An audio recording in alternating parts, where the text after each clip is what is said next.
G'day guys, Seeney here and welcome to another episode on the Australian Wealth Channel. And if you think that this real estate boom is running out of steam, we better think again.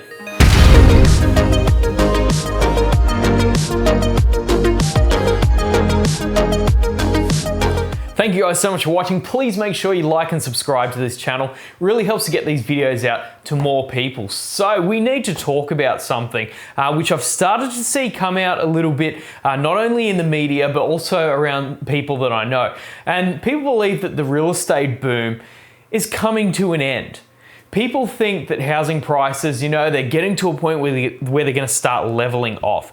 And let me tell you why that might not actually be the case and why this might be a decent time, of course, to buy property. It's not financial advice though. If you didn't get into the market, say last year or the year before, this might potentially be one of the best times to actually be getting into the market. And I wanted to explain a few reasons why I believe that this might actually be the case. So please make sure you like and subscribe. So in the media and just in general, things that I'm hearing around me is that people believe that interest rates are going to start going up basically as soon as this shutdown ends here in Australia. If you don't know the situation, it's pretty full on. We've got Victoria and we've also got all of New South Wales, except for a few different parts in lockdown. So it's just crazy.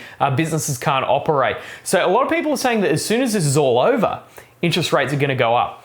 Let me tell you why I think that that is just not going to happen. Now, a lot of people have been saying, oh, well, the RBA, they need to do something about these house prices. They're just getting so crazy and so out of control. Now, if you know anything about the RBA, you might know Philip Lowe. He's a bit like Rob Lowe, but, not quite as handsome, but he knows a lot more about money. Nice. And he is actually the governor of the Reserve Bank. Now, he came out in a statement and basically said that they're not going to be lifting interest rates at the Reserve Bank level until 2024. So we're looking at many years before the RBA is going to even consider raising interest rates, which might put a dampener on house prices. And you might think, well, why wouldn't the Reserve Bank want to just cool the market down so it just doesn't go so crazy? Well, the thing is, you need to remember, it's not their job. It's not their job to police the housing market. And that's basically what Philip Lowe has said. The thing that the Reserve Bank, their absolute number one priority is to keep inflation under control. And of course, with all these shutdowns and things going on, inflation's just, it's not there. The Reserve Bank has a target for 2 to 3% inflation every single year. And we're just not seeing that. So we might see it pick up some steam and kind of get more up to that level in a few years' time once the economy is rip-roaring again. Because at the moment, it is very shut down. Trust me, I know. So Philip Lowe has basically said that interest rates are not going up until we see wage growth of at least 3%. And we're not seeing anywhere near that right now. So while a lot of people think, oh, housing prices, they're getting out of control, the Reserve Bank's going to do something. No, they're not. There's so many other mechanisms that governments can use to control housing prices. It's just a matter of whether they want to or not. I think probably given the situation that we're in, probably not. So that's what we need to remember. The number one goal for the Reserve Bank is to make sure inflation is under control. Now, something else that leads me to believe that interest rates are going to stay incredibly low for quite a long time is actually due to this entire pandemic. Now, you think you can borrow money to buy a house, but what are some of the other reasons that you can borrow money? You might want to start a business. Now, think about all of these businesses that have been shut down, that have had to take out loans to survive. Just have a think about how many different sectors there are out there, whether it be hospitality, whether it be the entertainment industry. There's so many different businesses that have taken out loans. What do you think is going to happen to all of those businesses if we raise interest rates?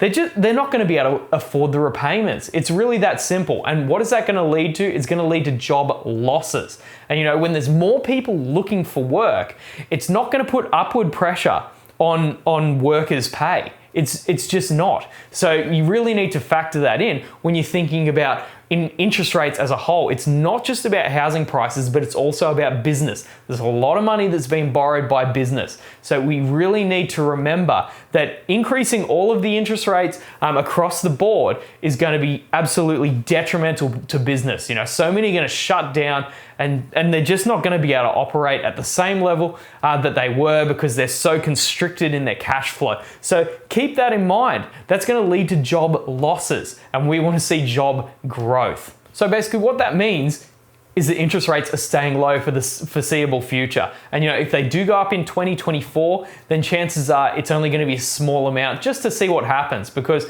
we need to see the economy going forward. We need to see things getting done for interest rates to actually go up, because putting interest rates up is actually like a handbrake on the economy. So I think at this point we don't need any kind of handbrake, trust me. So here we are talking about house prices. So with the low interest rates staying low, I know that I'm going to be continuing to buy property. I know that there's a lot of other people that are going to be continuing to buy property, because at this point, borrowing money is basically free when you factor in inflation. It's basically free. So we need to remember that. So I'm going to be continuing to buy. And, of course, there's still some global supply constraints with all of the materials that are required for building houses. The rest of the world is absolutely rip-roaring. They're back to normal to some extent, but it takes a long time for those supply chains to catch up. So we're going to still see some of that drama here in Australia and some of those supply shortages that we've also seen overseas. Like, you might be aware that there's a global chip shortage at the moment, and that's an issue that's going to take a long time to remedy. It's not something you can just turn off and turn back on. The same thing is going to happen with the supply constraints in housing. So what we're going to see is even more demand when the immigration tap turns back on, and there's going to still be a lack of supply. And of course, with the construction shutdown, not only in Sydney but also Victoria, that's only exacerbated the problem. And as you know, you might be aware that there's a bit of a rental crisis going on around Brisbane and the Gold Coast and the broader Queensland region. It's just getting to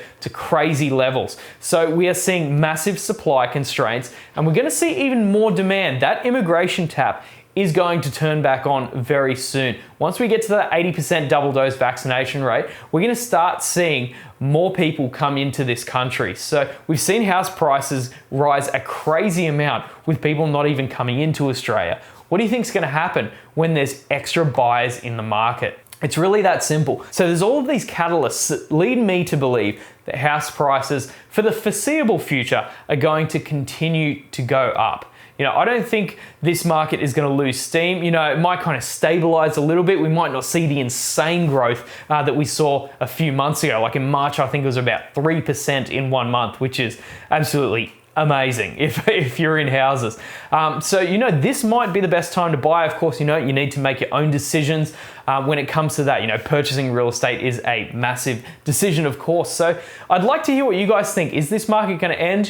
What are some of the risk factors? I haven't talked about much in the way of risk factors in this video, but I'd be keen to hear if you guys have anything there. So thank you guys so much for watching. My name is Seeney. Please make sure you like and subscribe. If you want to get yourself free stock, I have a link to Stake. If you sign up with those guys and you put money in the brokerage, you're going to get yourself free stock. And I also have a link to WeMoney, which is a fantastic app where you can track your net worth amongst a number of other things. If you sign up, they're going to give you $5, no strings attached. Free money, literally. Free money from WeMoney. So thank you guys so much for watching. Please make sure you like and subscribe. My name is Seeney, and we'll see you later.